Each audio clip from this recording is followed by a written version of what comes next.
on an apple, took a pen, wrote their number. Oh my god, that's and quite said, poetic, isn't it? Since you don't want to talk to me, here's the apple. Fyjo Molly, 非洲的茉莉. Subscribe. Well done. Hello everyone, welcome back to another episode of Fyjo Molly. It's Molly here. So tomorrow I'm going to do an episode with a good friend of mine, Nosipho. She's an air stewardess and she works for different African airlines. So tomorrow I'm going to ask her about her professional working experience in the air, and also I'm going to ask her to give you guys some fresh anecdotes and also nice advice of traveling around in Africa by air. So in the same time, I'm thinking maybe we could do something even more fun, which is I'm going to buy her some Asian snacks and to ask her to try during the chat. I can't wait to find out how she's going to react to those authentic original Asian snacks flavors. But now let's go get the snacks first, and let's go. 24 hours later. Now today I have a very good friend of mine, Nosipho here. So Nosipho, why don't you introduce yourself? Hi everybody, my name is Nosipho and I'm a flight attendant. You know, other people call flight attendant dolly trolleys. Trolley dollies. Trolley dollies? Yes, as in like the trolley and then the dollies. Is it like a South African thing for air attendant? It's just a nickname that they've given us. Yeah. Okay. So have you ever tried Asian snacks before? I have never. Never ever? Never ever. Oh wow, Never. that's perfect. That's perfect. Never. Okay, so this is my license. Just as much as before you drive, you need a license. So before you qualify as a doctor, you need to get your PhD degrees and whatever. As a flight attendant, you have to get this. So this is called the Civil Aviation Authority Cabin Crew License. Okay. For how long do you need to go to school for this one? Okay, it differs. It also depends on your performance. Mine was 6 weeks. The initial cabin crew course is 6 weeks. Yeah. So out of the 6 weeks, while you're doing your license, before you go and write your exams, you get trained on, there's different sections within aviation. So there's aviation medicine and first aid training. There is firefighting, and then there's ditching survival as to how we'll survive should the aeroplane crash in water, God forbid, and stuff like that. So we learn a lot, and then you get one of these babies. Oh, look, it takes lots of hard work. Indeed. To work in the air, right? Indeed, it does. Yeah. There's a flight attendant training school, isn't it? Yes. So before that, do you need any like diploma or university degree specifically? No, you have to have, if I'm not mistaken, level 4 English. Okay. You have to have your matric certificates as well spoken, and you have to be mentally prepared. Before you get enrolled into aviation academy, there's something that is called the aviation medical that you have to go do before enrolling in an aviation school. So when you go there, it's basically they test your eyesight, your hearing, your physical structure, you fit enough, breathing, your lungs, will you be able to work in a pressurized cabin whereby there's no oxygen flow. And after the 6 weeks, if you pass the exam, then you are able to work in the air. You are able to apply for a job. You have to apply first, and it's not very easy, and no school can guarantee you a job placement. So you have to apply. Like I started as a check-in agent for 3 major airlines. So I started on the ground and got exposed to the aviation industry before I could start flying. Because I was working for a year as a check-in agent, my first time in an aeroplane was my familiarization flight, where I was being trained on how to work on an airplane. I always wanted to be a flight attendant, always. Growing up, I used to stay not so far from the airport. So I would see the aircrafts taking off, see them landing. I'd sometimes go to drop my parents off at the airport, and then I would look at the flight attendants walking with their posture, and I always told my parents, I want to do this and I will be a flight attendant. It's not something very, especially where I'm from, you know, it's a small area. It's not a big thing amongst the community. It's not really a career that is considered. So I was just out of the odd, but I was like, I want to be a flight attendant. And here I am today. Wow, so you always had the dream to fly. I've always wanted to travel the world, always wanted to be a flight attendant. Before, like, we were putting on this costume, you told me we have to tie the hair up. Into a bun, yes. Yeah. You cannot, under any circumstance, have your hair loose or curly or all over the place. It has to be clean and neat. Remember, you're also dealing with passengers' food. Oh. So you can't afford to have hair strands falling onto the passengers' meals. Oh, yeah. But true. you have to look neat and presentable at all times. Other airlines do accept bobs, but they have to be really short. Okay. They shouldn't touch your collar. That's how strict it is. Let's have some drinks and snacks. Okay, so here I've got this, I think it's probably Japanese,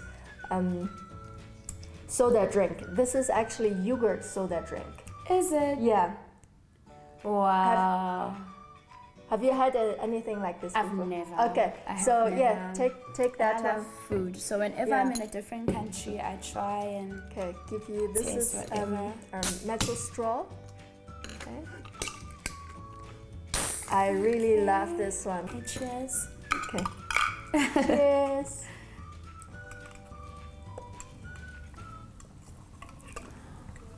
Oh my gosh. It has like that bubblegum it is. flavor. I've never tasted anything like this. It is so nice. So in Asia we have lots of snacks that you like only for Asian basically. You don't get them elsewhere. Anywhere. For example, we have desserts made from beans. What? Yeah, red beans, green beans, all kinds of beans. Wow. I'm going to show you one later as ice cream. Red bean. No, ice cream. no way. Yes. Really? Yeah. And can you get them in South Africa? No. Yes, I got them from the Korean store in Johannesburg. Here I've got all sorts of snacks. As you can see, like, let's say this one is a Japanese one. And I got some melon seeds. This is Chinese one. And the rest are Korean ones. I think I've covered the 3 major East Asian countries now. Yeah. Let's call them Asian snacks. Which one do you want to start first? They all look so yummy. Yeah, just from the look. What's this? This is sweets. Peach flavor sweets. Oh, they look so cute. Nice. Do you want to try this one first? Please. Okay. So usually do you prefer savory or sweet snacks? I actually like both. This is how it looks like inside. Like gummy bear, but peach flavored. Small hearts. They're really good, yeah? They taste like jelly babies. I have also here, I've got the same thing but a strawberry flavor. Okay. Let's try this one too. Let's taste this. Strawberry, gummy bear. They're so cute. On the flight, so we can get lots of like free snacks and drinks. Among all this food you're serving, is there anyone that is your favorite or least favorite to serve? Okay, drinks are a bit tricky. I mean, we enjoy drinks. I mean, it's very simple. You take something, you either pour it or you hand it over in a can. And there's some service whereby we sell alcoholic beverages, so that's quite simple. But then when we're experiencing turbulence and the seatbelt signs are on, we are not allowed to do hot drinks. So we cannot serve you tea, we cannot serve you coffee, for our safety as well as the safety of the passengers. Okay. So sometimes you do get passengers who do not understand, who literally demand coffee or tea, and it's actually, you can feel the turbulence. So I cannot pour a passenger a drink. I cannot even have the teapot, because should it become a bit severe, then that tea and that coffee is going to pour on top of you. So We can't do hot drinks when there's turbulence, but otherwise it's very simple, very easy. I'm quite looking forward to try this one actually. This is like spicy sweet crackers. Can you handle spice? Yes, I can. Okay. I You're can. South African. Yeah. You're probably very good at that. Oh my gosh. Yeah. And I love squid head. That's how it looks. Looks like tentacle.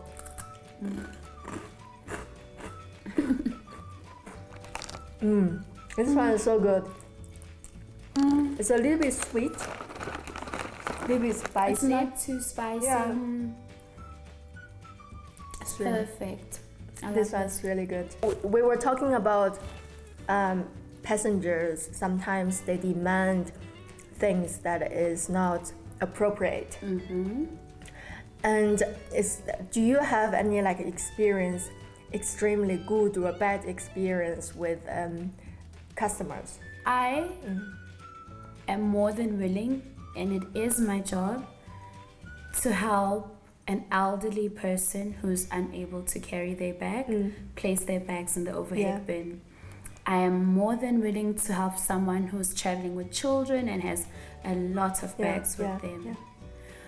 We get cases where a very physically fit male asks, as small as I am, to take their bag and put it on top.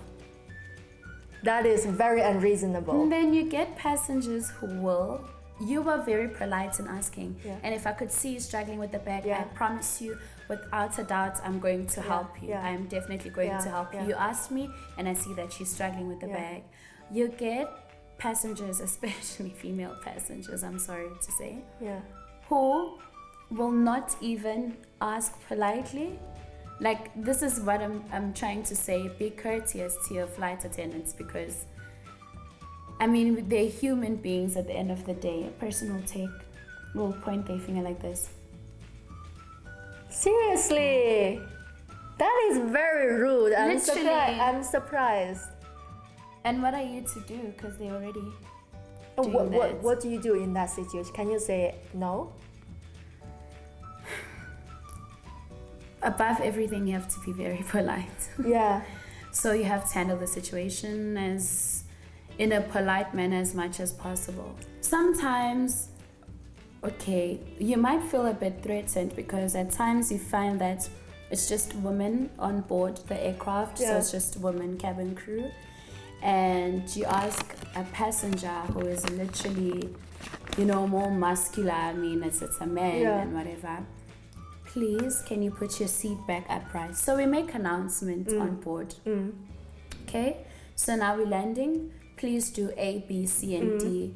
Your window blinds are up. Why? So that we can see should there be a fire or anything. There's a reason. Should there be anything, any emergency, we need to be in touch with outside conditions.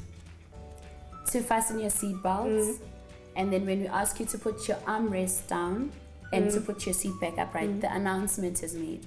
So after the announcements, we check our zones of responsibility. Did everyone adhere? Did everyone not for our benefit, yes, but also for your safety. So you get passengers who you will ask politely, sir, please put your seat back upright. Okay, cool. You go around again. Please put your seat back upright. The third time, they have earphones on.